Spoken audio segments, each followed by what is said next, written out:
ஓம்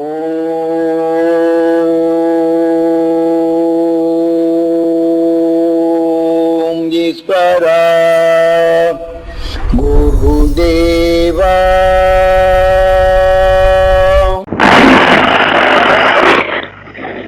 அவ்வாறு தகுதி பிறப்பும் போது நாம் அவர்களுடைய உடலாக இருப்பதனாலே நாம் வானை நோக்கி எண்ணி அந்த சப்தரிஷிகளின் அருளை நாம் பெற வேண்டும் என்று, சப்தரிஷி மண்டலங்கள் வழிகாந்த சக்தி நாம் பெற வேண்டும் என்று நாம் எண்ணும் போது சப்தரிஷி மண்டலுடன் ஐக்கியமான அந்த உணர்வு, அவர்களுடைய உடலின் உணர்வு நாம் இருக்கும் போது நாம் எண்ணி ஏங்கி எடுக்கும் போது அங்கிருந்து நாம் பல சக்திகளை நாம் இந்த புதுயிலும் பெற்று, நாம் இந்த புதுயிலே நாம் இருந்து சிக்கியிருந்தாலும் நாம் இந்த வாழ்க்கையில் வரக்கூடிய பல இன்னர்களின் துரித நிலைகள் மாய்த்து நாம் அடுத்து இந்த சரீரத்தொட்டு சென்ற பின் ஒளி சரீரம் பெறும் தகுதிகள் பெறும்.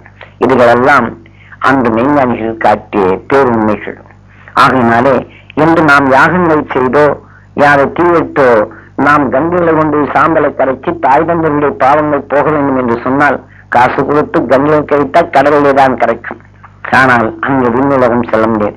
அந்த ஒளிக்கடலிலே கலந்தால்தான் இன்னொரு சரீரம் பெறும் இந்த நிலையை கருக்கி அந்த சாம்பலை பரவலியிலே பரவை செய்து அதற்குள் இருக்கக்கூடிய உயிரின் உணவின் வெளியே ஒளியாக சுழலச் செய்யும். புவியில் இருந்துவிட்டாலும் இந்த சக்தின் தன்மை பெற்று நாம் மீண்டும் நாம் எடுத்துக்கொண்ட உணர்வுக்கொப்ப மாடோ ஆடோ கோழியோ இந்த சரீரத்தை தான் பெறுவோம்.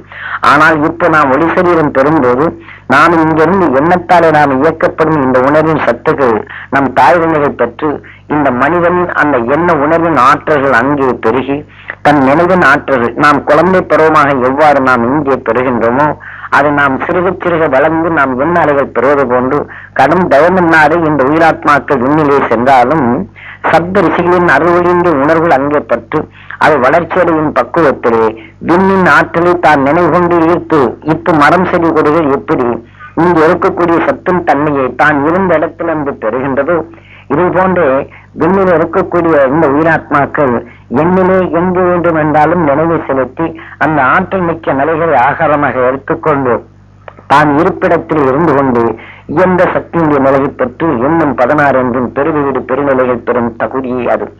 ஏனென்றால் இந்த சரீரத்திலிருந்து இன்னொரு சரீரம் நாம் உருவாக்க வேண்டுமே தவிர நாம் இந்த சரீரத்துக்கு சென்ற பின் சேர்த்துக்கொண்ட உணர்வின் இயக்கத்தால்தான் இப்ப நாம் உடலிலே எந்த உணர்வின் தன்மை இயங்க செய்கின்றோமோ அந்த உணர்வின் இயக்கமே நம்மை இயக்கிவிடும். நமக்கு கோபம் வந்தால் நாம் எவ்வளவு பெரிய திறமசாலியா இருந்தாலும் அந்த உணர்வின் சக்தி நமக்குள் வந்து கோபத்தை தூண்டிவிட்டால் நம்மால் அடக்க முடியவில்லை.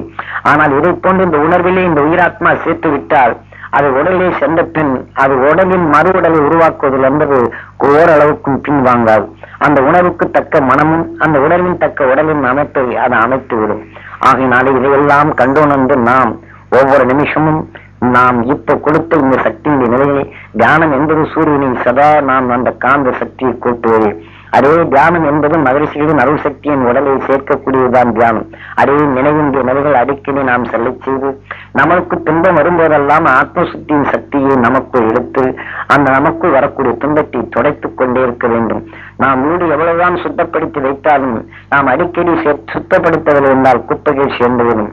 ஆனால் அதே போன்று நாம் வெள்ள துணியை நாம் போட்டாலும் அதை அடுத்து அதில் சேரும் அழுக்கை நாம் துவைக்கவில்லை என்றால் வெளியே வராது. அதே போல நாம் அழுக்கு அதிகமாக சேர்ந்து விட்டாலும் அதை நாம் துவைத்தாலும் அது மிகவும் கிழிந்து விடும் துணி.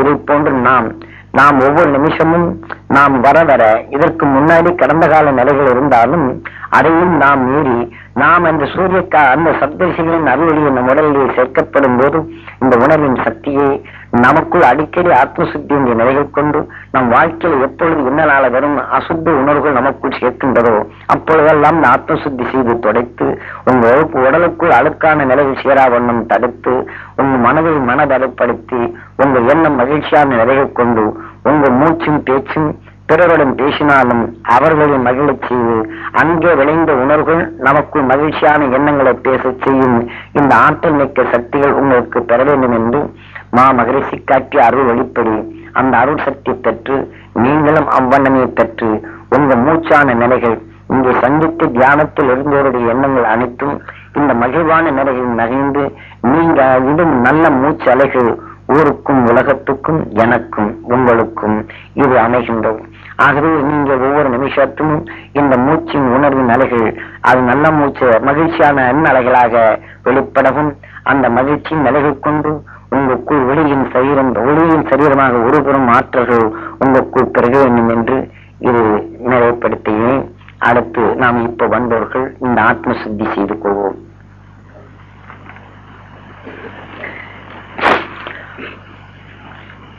இப்போ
மகரிஷி ஈஸ்வராய குருவர் அருள் சக்தியின் துணை கொண்டு அகசிமா மகரிஷியின் அருள் சக்தியை நான் பெற அருள்வாய் ஈஸ்வரா என்று ஏங்கிரும்.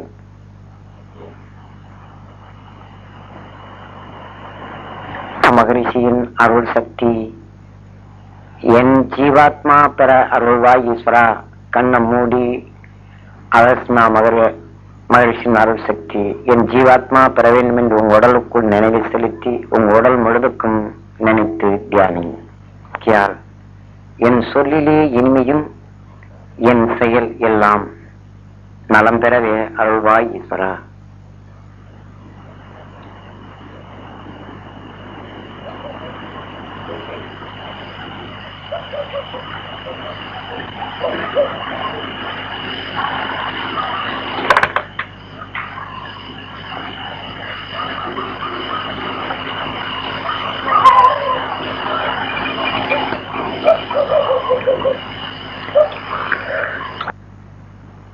மனபலமும் மனவளமும் நான் பெற அருள்வாய் ஈஸ்வரா என்று ஏங்கிரும்.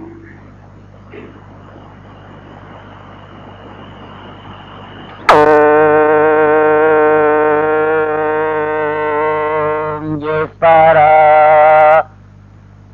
குருதேவா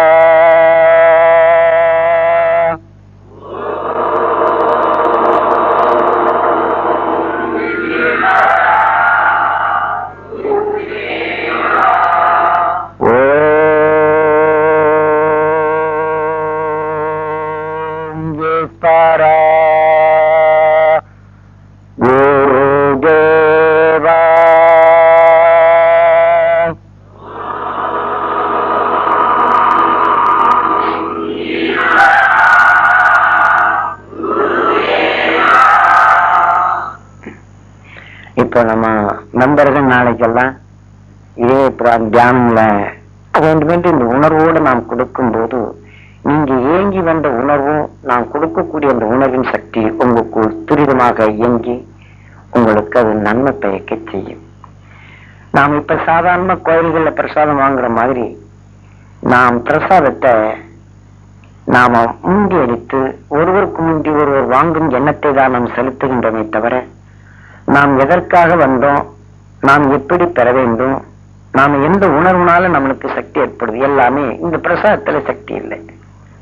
நீங்க எண்ணி வரக்கூடிய நிலையும் நீங்க நலம் பெற வேண்டும் என்று ஏக்கத்தோடு இருக்கும் போது, நீங்க நலம் பெற வேண்டும் என்று உணர்வை நாம் செலுத்தும் போது அந்த உணர்வாலத்தான் உங்க ஏங்கி அந்த உணர்வு உங்களுக்குள் சுவாட்சியை செய்து நீங்க எண்ணிய நிலைகள் நல்லதாக நடக்கும்.